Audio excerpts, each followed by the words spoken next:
Ano nangyari sa kanya? Ano nangyari sa kanya?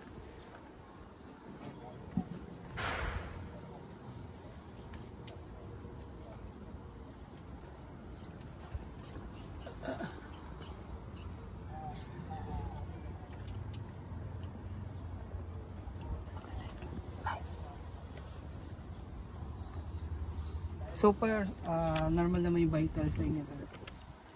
Sir, okay lang mo ba kayo, sir?